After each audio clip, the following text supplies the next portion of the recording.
Anesthesiologists, what was something you won't forget hearing from someone that was under? I've been putting people under for 18 years. You hear everything during surgery, confessions, secrets, random babbling that means nothing. Most patients forget they even spoke. But Evangeline's words still haunt me. She was 34, scheduled for emergency gallbladder removal. Her husband Dorian sat in the waiting room, fidgeting with his wedding ring. Normal couple, normal procedure. Nothing about her case seemed unusual. As the propofol coursed through her veins, Evangeline's eyes fluttered closed. That's when she started talking. "The children in the walls are getting hungry," she whispered, her voice eerily calm. "Dorian feeds them every Tuesday. 3 little ones behind the kitchen cabinets." I exchanged glances with the surgical team. Anesthesia often triggered strange dreams, but then she continued. "Tell Detective Morrison about the playground. The one that burned down 15 years ago. Dorian was there that night with the gasoline." My hands froze over the monitoring equipment. Detective Morrison was real. I'd seen him on the news investigating cold cases. "He keeps their shoes in the basement freezer," she said, tears streaming down her unconscious face. 23 pairs, all different sizes. The room went silent, except for the steady beep of monitors. I tried to stop him after the first one, but he said he'd hurt me too. "I've been pretending not to know for 12 years. Dr. Patel, our head surgeon, motioned for me to increase the sedation, but Evangeline wasn't finished. "There's a hidden room behind our bedroom closet. That's where he takes them before," she trailed off, her body going limp. Surgery proceeded normally, but her words echoed in my mind. When she woke up in recovery, I had to ask, "Evangeline, do you remember anything from before surgery?" She looked confused. "Just counting backwards from 10. Why? You mentioned some children and Detective Morrison." Her face went white as paper. She grabbed my wrist with surprising strength. "What exactly did I say?" she demanded. Before I could answer, Dorian walked in carrying flowers and a bright smile. "How's my beautiful wife?" he asked, kissing her forehead. I watched Evangeline's face transform into a mask of forced happiness. "Much better now," she lied smoothly, but her eyes met mine over his shoulder. The terror in them was unmistakable. That night, I couldn't sleep.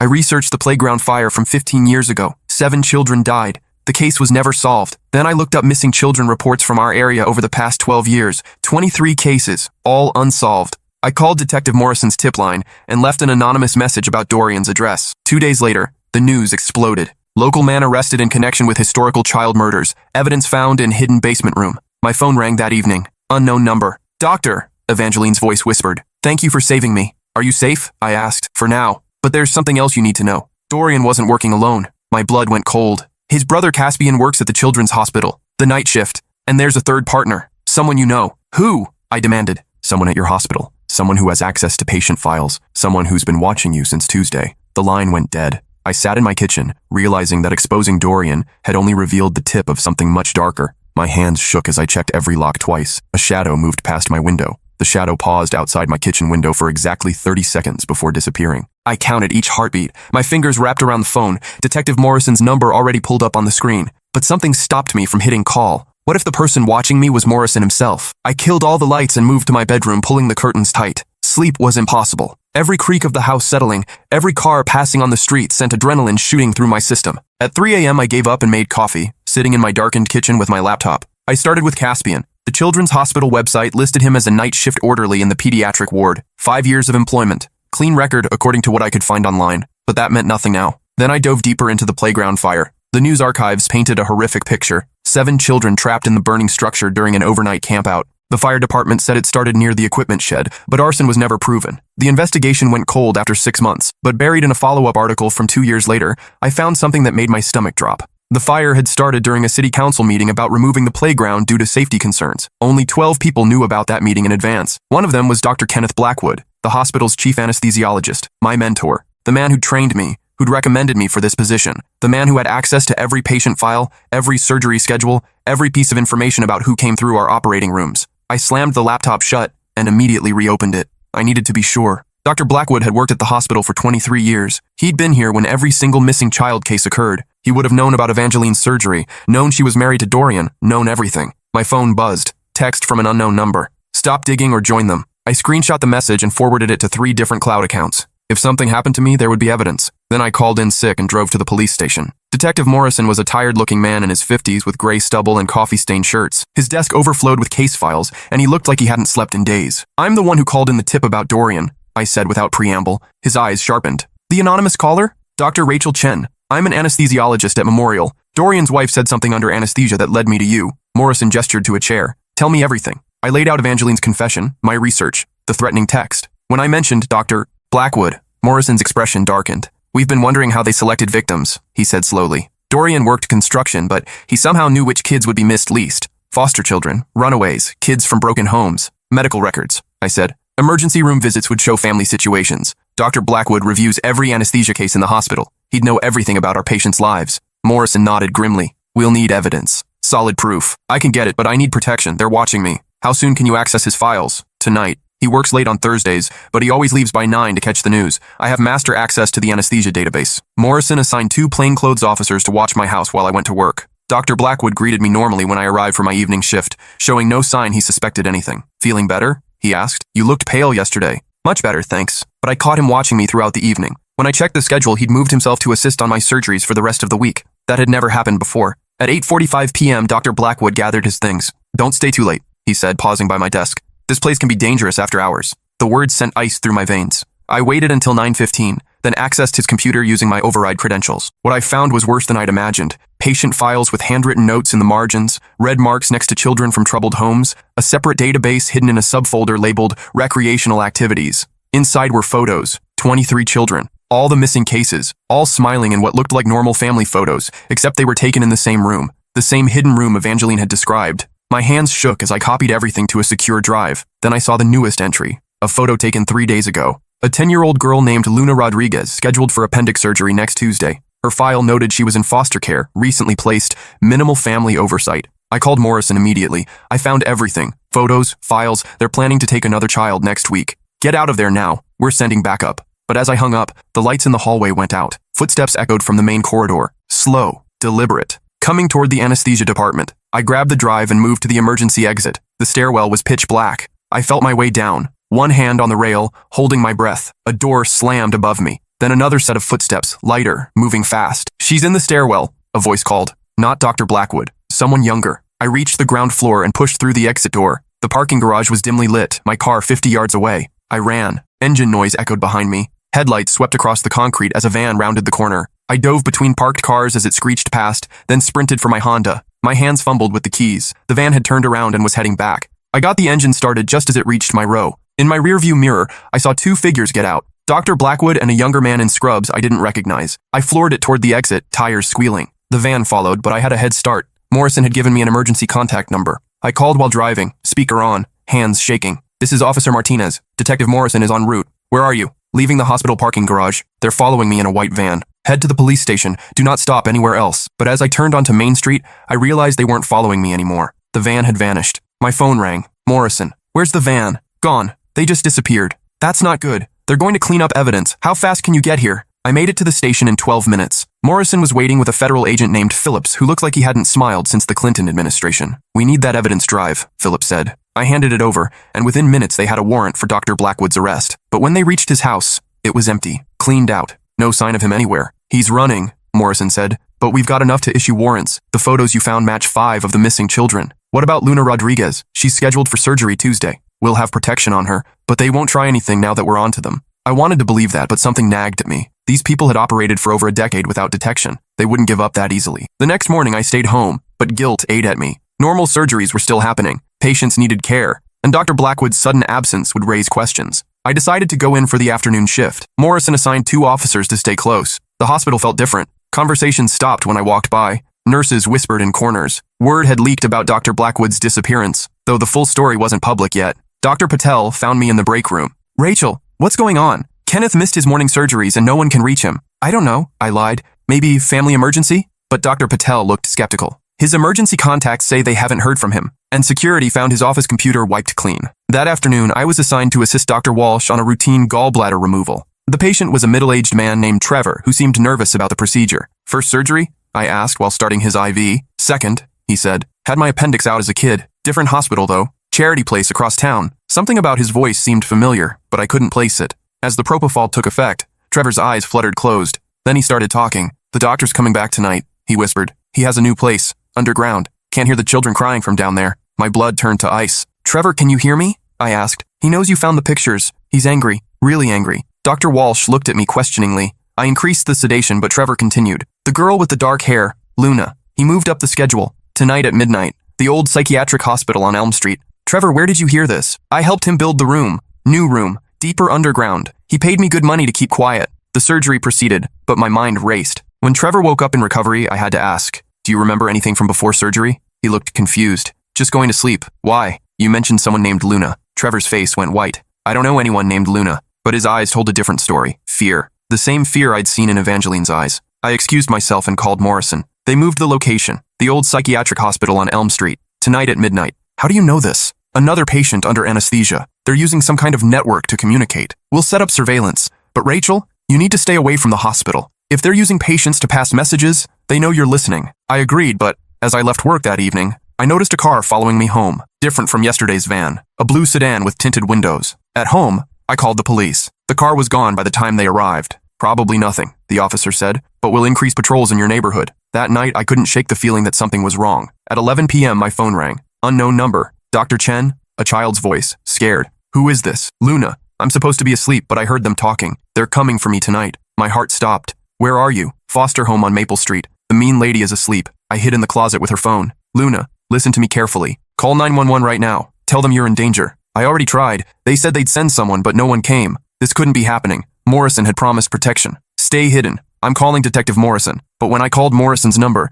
it went straight to voicemail. I tried the main police line. "This is Dr. Chen. I need to report a child abduction in progress." "Ma'am, we have no record of any child named Luna Rodriguez in our protection database." "That's impossible." Detective Morrison assigned protection. "Let me transfer you to Detective Morrison's supervisor." The supervisor had never heard of Luna Rodriguez, had never assigned protection. Morrison had left work early today and wasn't answering his phone. I felt the world tilt sideways. Morrison was part of it. He'd played me perfectly, getting me to hand over all the evidence while feeding information back to the network. I called Luna back. No answer. I grabbed my car keys and drove to Maple Street, calling 911 from the road. "There's a child abduction happening at 2847 Maple Street. Send units immediately." "Ma'am, we received a call about that address earlier." Officers responded. Everything was fine. "Check again." But when I reached the address, police cars were already there, red and blue lights strobing in the darkness. An ambulance pulled away as I parked. "What happened?" I asked an officer. "Foster mother had a heart attack. Kid's been taken to emergency placement." "Where? Which hospital?" "Memorial." "My hospital." They'd brought Luna directly to Dr. Blackwood's territory.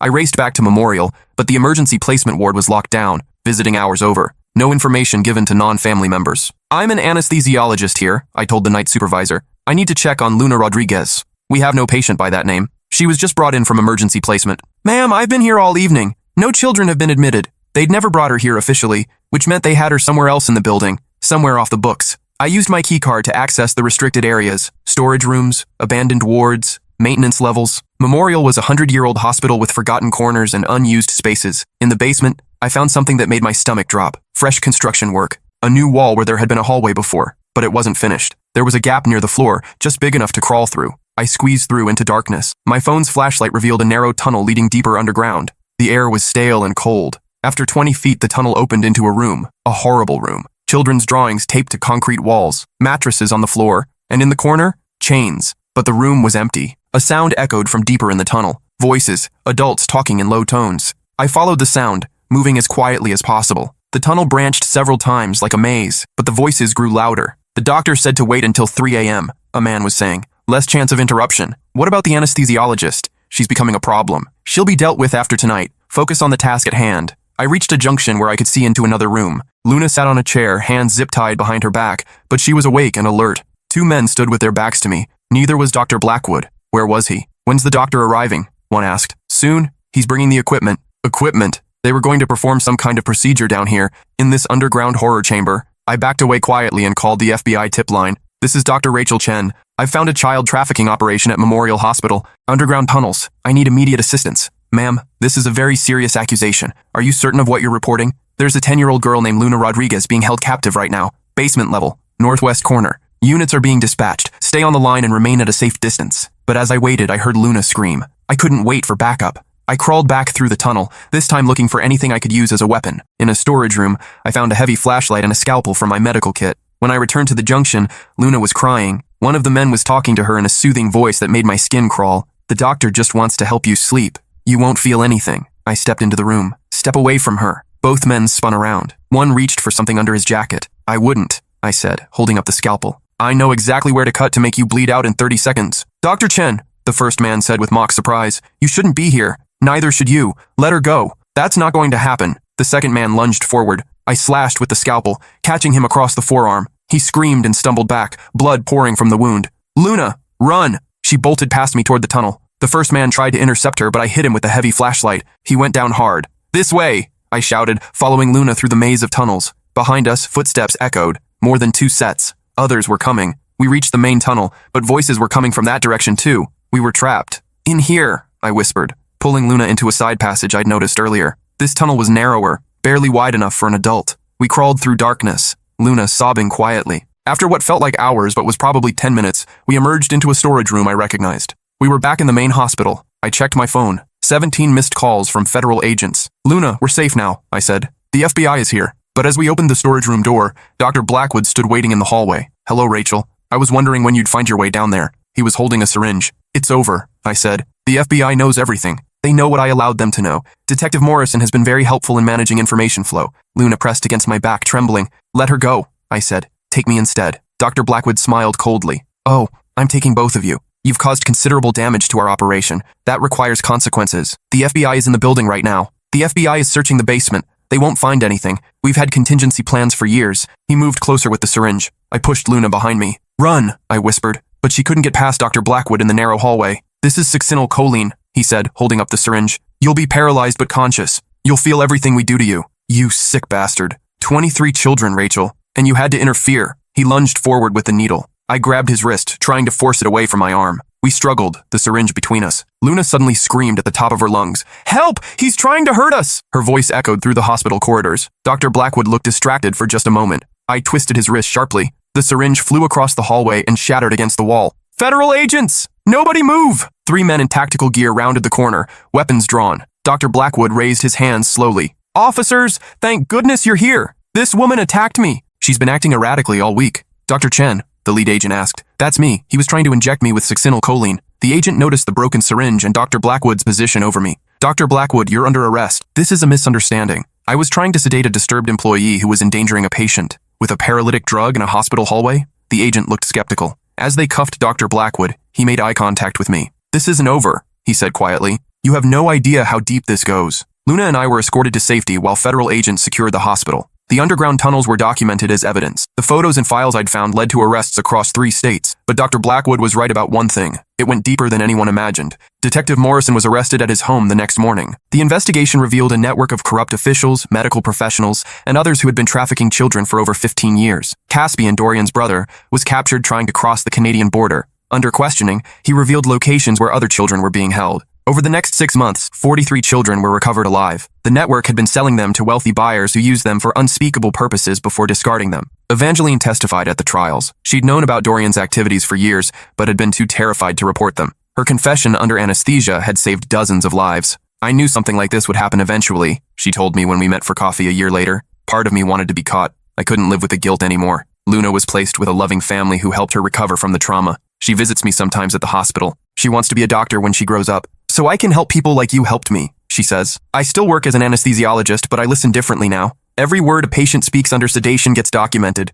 You never know what secrets they're carrying, what truth is trying to escape." Dr. Blackwood was sentenced to life without parole. During his trial, he never showed remorse. He maintained that he was providing a service to people with specialized needs. The playground where the 7 children died was turned into a memorial garden. Their names are carved in stone, along with the names of the other victims we found. I visit sometimes, especially on difficult days. It reminds me why the work matters, why listening to those whispered confessions in the operating room can save lives. Last month, a new patient started talking under anesthesia about her husband's hidden storage unit, about missing hikers and shallow graves in the mountains. I documented every word. The cycle continues, but now someone is listening. Recently, I've been training other anesthesiologists to recognize the signs of trauma-induced confession. We've created a protocol for documenting and reporting suspicious statements made under sedation. The Evangeline Protocol, we call it. 3 months ago, a 7-year-old boy named Finn started babbling about his stepfather's special games during a routine tonsillectomy. The details he provided led to the discovery of a local child abuse ring involving a youth sports league. 12 children were saved because we listened. The work takes a toll. I've started seeing a therapist to process the horror that passes through my operating rooms. Some nights I still wake up thinking about those children in the underground tunnels, about how many others we didn't save. But I also think about Luna, thriving in her new home. About the 43 survivors who are rebuilding their lives. About the families who finally have answers about their missing children. Dr. Patel approached me last week with a research proposal. He wants to study the phenomenon of anesthesia-induced truth-telling, to better understand the neurological mechanisms that allow suppressed memories and secrets to surface during sedation. "This could revolutionize how we investigate crimes," he said. If we can understand why it happens, we might be able to use it more effectively. I agreed to participate. The more we understand about this phenomenon, the more children we can save. The hospital administration initially resisted the Evangeline protocol. They worried about liability issues and patient privacy concerns. But after the arrests and convictions, they realized the importance of documenting these confessions. We now have a secure reporting system that connects directly to federal law enforcement databases. Any suspicious statement made under anesthesia is immediately flagged for investigation. Last week, I received a letter from a mother in Oregon.